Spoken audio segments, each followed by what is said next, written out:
Hello students. पिछले lecture के अंदर हमने पढ़ा कि क्यों एटम्स एक दूसरे के साथ में रिएक्शन करते हैं। इसके बाद में हम देखेंगे कि केमिस्ट्री के अंदर एटम्स का क्या रोल है। हमारे चारों तरफ मैटर प्रेजेंट है। जो कुछ भी हमें दिख रहा है या फिर कुछ चीज़ें जो हमें दिख नहीं रही हैं बट उनको हम हमारे 5 सेंस ऑर्गन्स की हेल्प से रियलाइज़ कर रहे हैं, महसूस कर रहे हैं, वो भी एक मैटर का पार्ट है। ओके, तो जो भी मैटर्स हैं, चाहे वो सॉलिड है, लिक्विड है, फिर गैस है, उनकी जो बिल्डिंग ब्लॉक्स हैं, उनको जो बनाने वाली सबसे छोटी यूनिट है वो होती है एटम।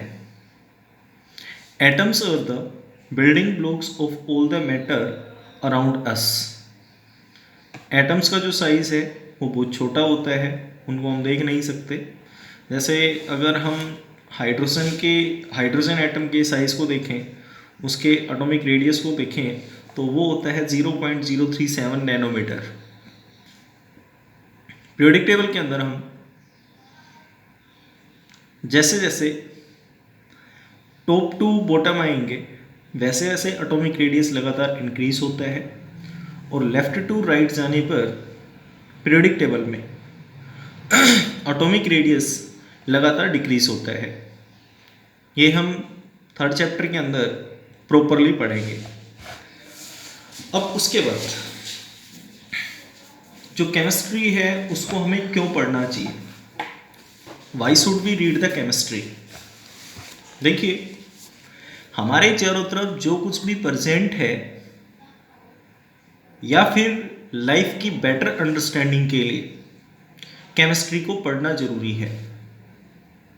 ओके, अब जो केमिस्ट्री है, ये केमिस्ट्री साइंस की दूसरी ब्रांचेस के साथ में भी इंटर रिलेट करती है। जैसे केमिस्ट्री रिलेट करेगी फिजिक्स के साथ में, इसके साथ में this will relate with bio, और केमिस्ट्री को बोला जाता है central science. Chemistry is known as central science, मतलब ये फिजिक्स और बायो के लिए एक इम्पोर्टेंट रोल प्ले करेगी। फिजिक्स और बायो को समझने के लिए हमें केमिस्ट्री की जो नॉलेज है वो होना ज़रूरी है। अब उसके बाद में है कि इस केमिस्ट्री का स्कोप क्या होता है। स्कोप ऑफ केमिस्ट्री, तो देखिए इसका स्कोप क्या होगा। सबसे पहली चीज, जो केमिस्ट्री है इसी को यूज करते हुए हम हमारे ड्रग्स और मेडिसिन्स बनाते हैं। Drugs and medicines. ओके, अगर ये ड्रग्स और मेडिसिन्स नहीं होंगी तो हम किसी भी टाइप की जो बीमारी है उसका प्रॉपर ट्रीटमेंट नहीं कर सकते। ओके, जैसे आपके एनसीईआरटी के अंदर कुछ एग्जांपल्स गिवन है, सिस्प्लेटिन एंड टेक्सोल, ये दवाइयां हैं। इनको इनको यूज किया जाता है कैंसर के ट्रीटमेंट के लिए। सेम इसी तरीके से AZT मीन्स एजिडोथाइमिडीन, इस ड्रग को यूज करते हैं हम एड्स के ट्रीटमेंट के लिए। इसके साथ साथ बहुत सारी दवाइयां हैं, जैसे एनाल्जेसिक्स। एनाल्जेसिक्स ड्रग्स की वो क्लासिफिकेशन है जिसके अंदर हम उन ड्रग्स को यूज करते हैं जो पेन को कम करने के लिए यूज हों। सेम इसी तरीके से एंटीपायरेटिक्स। एंटीपायरेटिक्स वो दवाइयां हैं जिनका काम होता है हमारे फीवर को, बुखार को कम करने के लिए।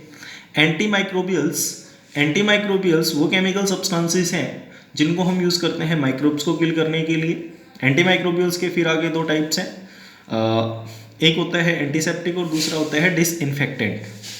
इसी तरीके से एंटी मलेरिया ड्रग्स, ऐसी दवाइयाँ जो मलेरिया को ट्रीट करने के लिए काम में ली जाती हैं। Next one is the anti fertility drugs. Anti fertility drugs वो ड्रग्स हैं जो फर्टिलाइजेशन को रोकती हैं, मीन्स बर्थ कंट्रोल में काम ली जाती हैं। अब यहाँ पर जितनी भी दवाइयाँ हैं, चाहे वो सिस्प्लेटिन है, टैक्सोल है, AZT, analgesic, antipyretics, any drug, any medicine, that is a chemical substance, वो एक केमिकल सब्सटेंस है। ओके उसके बाद में इसका सेकंड रोल एग्रीकल्चर में, केमिस्ट्री का सेकंड रोल होगा एग्रीकल्चर में। तो यहाँ पर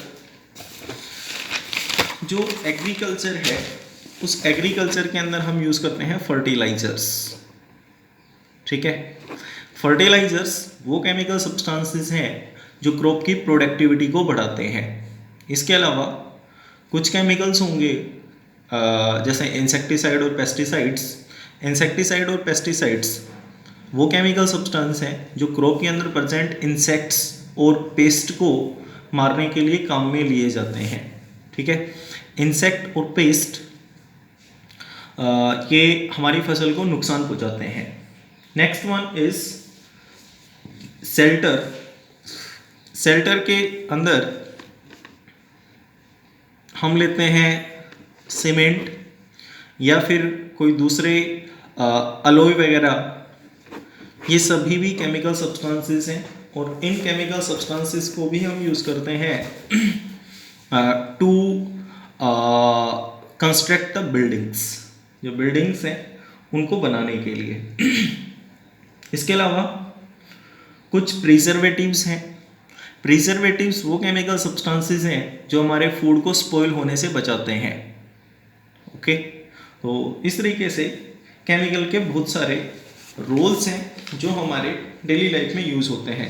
इसके अलावा कंफर्ट में भी इसको यूज़ करते हैं, जैसे हमारे फाइबर्स हैं, बेड वगैरह है, इन सब को भी हम हमारे डेली लाइफ के अंदर यूज़ करेंगे। And these all are due to the chemistry. Okay, तो ये हमारे पास कुछ यूजेस होंगे केमिस्ट्री के। और भी बहुत सारे यूजेस हैं, बट जो हमारी बुक के अंदर गिवन है वो मैंने एक्सप्लेन यहाँ पे कर दिए हैं। ओके, अब उसके बाद केमिस्ट्री के अगर फ़ायदे हैं तो उसके साथ साथ कुछ नुकसान भी हैं। जैसे आपने ओजोन डिप्लीशन सुना होगा। देखिए, होता ये है कि हमारे एटमॉस्फेयर के अंदर बहुत सारी लेयर्स होती हैं। जिस लेयर के अंदर हम रहते हैं उसको बोलते हैं ट्रोपोस्फियर। इससे ऊपर जो लेयर होगी उसको बोलते हैं हम स्ट्रेटोस्फियर। इसके जैसे जैसे हम ऊपर की तरफ जाएंगे वैसे वैसे और भी बहुत सारी लेयर्स आती हैं, जैसे मीजोस्फीयर है, आइनोस्फीयर है, थर्मोस्फीयर एट्सेट्रा। ओके, तो ट्रोपोस्फियर के अंदर हम रहते हैं और जो स्ट्रेटोस्फियर है इसके अंदर एक लेयर आती है जिसको बोलते हैं हम ओजोन लेयर। ओके, इस ओजोन लेयर का काम है सन से आ रही अल्ट्रावायलेट रेस को रोकना। ये जो सन है यहाँ से कुछ अल्ट्रावायलेट रेस आएंगी, अगर ये ओजोन लेयर नहीं होगी तो ये अल्ट्रावायलेट रेस सीधी धरती पे आएंगी, हमारी अर्थ पे आएंगी। जैसे ही ये अल्ट्रावायलेट रेस हमारी स्किन के ऊपर पड़ती हैं तो हमें कैंसर होने के जो चांसेस हैं वो बहुत ज़्यादा होंगे। कहने का मतलब ये है, due to the ultraviolet rays the cancer can cause, जो कैंसर है वो हो सकता है। जैसे ये अल्ट्रावायलेट रेस पड़ेंगी तो उसके बाद में हमारी स्किन के अंदर जो सेल्स हैं उनमें म्यूटेशन होगी और उस म्यूटेशन की वजह से जो प्रोटोऑन्कोजिन सेल है वो ऑन्कोजिन के अंदर कन्वर्ट होगा और उसके बाद में जो कैंसर है वो हो जाएगा। अब इस स्ट्रेटोस्फीयर के अंदर प्रेजेंट जो ओजोन है वो ओजोन इन अल्ट्रावायलेट रेस को नीचे नहीं आने देती है। ओके, बट कुछ कारणों की वजह से ये जो ओजोन लेयर है वो लगातार डिप्लीट हो रही है और इसका कारण है केमिस्ट्री के अंदर एक डेवलपमेंट होना। Okay, due to the advancement of chemistry this ozone layer is being depleted continuously. देखिए होता ये है कि हमारे जो कूलिंग एजेंट्स हैं जैसे एसी है, रेफ्रिजरेटर है, इन सब में से एक केमिकल सब्सटेंस निकलता है जिसको बोलते हैं हम CFC और क्लोरोफ्लोरोकार्बन। ये क्लोरोफ्लोरोकार्बन धीरे धीरे इस स्ट्रेटोस्फीयर में जाएगा और स्ट्रेटोस्फीयर में जाने के बाद में ये इस ओजोन लेयर के साथ में रिएक्शन करेगा। इस क्लोरोफ्लोरोकार्बन के अंदर जो क्लोरीन है वो इस ओजोन मॉलिक्यूल के साथ में लगातार रिएक्शन करता है और जैसे यहाँ पे रिएक्शन होगी तो उसके बाद में जो O3 है वो टूटेगा। मीन्स ये O3 कुछ नहीं है, दिस इज द ओजोन। इस ओजोन के अंदर डिप्लीशन होगी और जैसे ही डिप्लीशन होगी तो उसके बाद में ये अल्ट्रावायलेट रेस यहाँ पर नीचे आएंगी। ठीक है, इस तरीके से इसके कुछ नुकसान भी हैं। Thank you.